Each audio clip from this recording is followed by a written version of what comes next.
അതുകൊണ്ട് തന്നെ സഹോദരങ്ങളെ, നമ്മൾ മനസ്സിലാക്കേണ്ടത് അള്ളാഹു സുബ്ഹാനഹു വ തആല 2 വഹി അവതരിപ്പിച്ചിട്ടുണ്ട്. ഒന്ന് ഖുർആനാണ്, രണ്ടാമത്തേത് സുന്നത്താണ്. നബി സല്ലല്ലാഹു അലൈഹി വസല്ലം വളരെ ഗൗരവത്തിൽ താക്കീത് ചെയ്തൊരു സംഭവമുണ്ട്, ഇങ്ങനെ ചില ആളുകൾ പുറപ്പെടുമെന്നുള്ളത്. അവിടുന്ന് പറഞ്ഞു, യൂഷികു അഹദുക്കും അൻ യുകദ്ദബനി, യൂഷികു അഹദുക്കും അൻ യുകദ്ദിബനി, ഒരാൾ എന്നെ കളവാക്കുമെന്നുള്ളത് ഞാൻ ഭയപ്പെടുകയാണ്.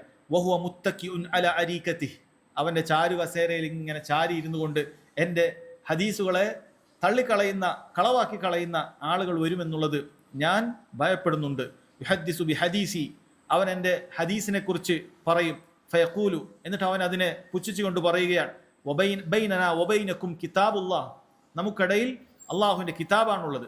ഫമാ വജദ്നാ ഫീഹി മിൻ ഹലാലിൻ ഇസ്തഹ്ലൽനാഹു, അള്ളാഹുവിൻ്റെ കിതാബിൽ എന്താണോ ഹലാലായിട്ട് കാണുന്നത് അത് ഞങ്ങൾ ഹലാലായിട്ട് കാണും.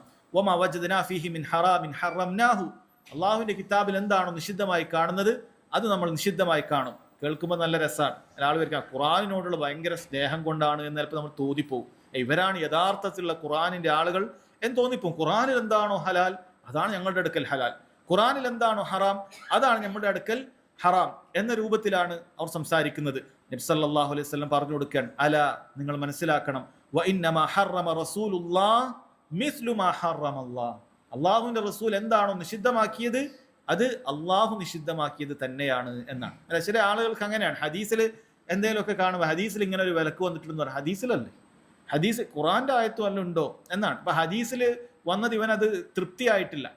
ഹദീസിൽ വന്നപ്പോൾ ഏതോ ഒരു മനുഷ്യന്റെ വാക്ക് പോലെയാണ് ഇവൻ മനസ്സിലാക്കുന്നത്. ബുഖാരിയിലല്ല, ബുഖാരി പറഞ്ഞതുപോലെയാണ് ഇവന്റെ സംസാരം.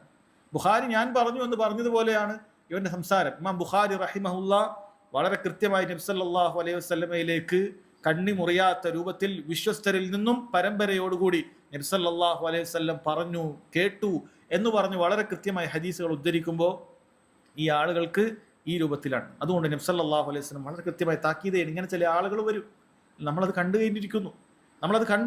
ഇങ്ങനെയുള്ള ചില ആളുകൾ വന്ന് നമ്മൾ കണ്ടു കഴിഞ്ഞിരിക്കുന്നു. അള്ളാഹുവിന്റെ റസൂൽ സല്ലല്ലാഹു അലൈഹി വസല്ലം ഹദീസുകൾ എടുത്തിട്ട് ഇത് ഖുർആനിനെതിരാണ്, അതുകൊണ്ട് ഈ ഹദീസിനെ തള്ളിക്കളയേണ്ടതുണ്ട്, ഈ ഹദീസുകൾ ബുദ്ധിക്ക് യോജിക്കുകയില്ല, അതല്ലെങ്കിൽ ശാസ്ത്രീയ ഗവേഷണങ്ങൾക്ക് യോജിക്കുന്നതല്ല, അതുകൊണ്ട് തന്നെ ഒരിക്കലും ഖുർആൻ ശാസ്ത്രീയ ഗവേഷണത്തിനെതിരാവുകയില്ല എന്നൊക്കെ പറയുമ്പോൾ നമ്മൾ വിചാരിക്കുമോ ഇസ്ലാമിനോടുള്ള വലിയ ചെറുത്തുനിൽപ്പും പ്രതിരോധമൊക്കെയാണ് തീർക്കുന്നത് എന്നാണ്. എന്നാൽ വിവരമില്ലാത്ത ഈ ആളുകൾ അത്തരത്തിൽ ഖുർആനിനെ പ്രതിരോധിക്കുക, ഇസ്ലാമിനെ പ്രതിരോധിക്കുക എന്ന് പറഞ്ഞിട്ട് നബി സല്ലല്ലാഹു അലൈഹി വസല്ലമയുടെ സ്വഹീഹായ ഹദീസുകളെ തള്ളിക്കളയുന്നത് കാണാൻ സാധിക്കും. ഇതൊന്നും ഹദീസുകളില്ല എന്ന രൂപത്തിൽ സംസാരിക്കുന്നത് കാണാൻ സാധിക്കും.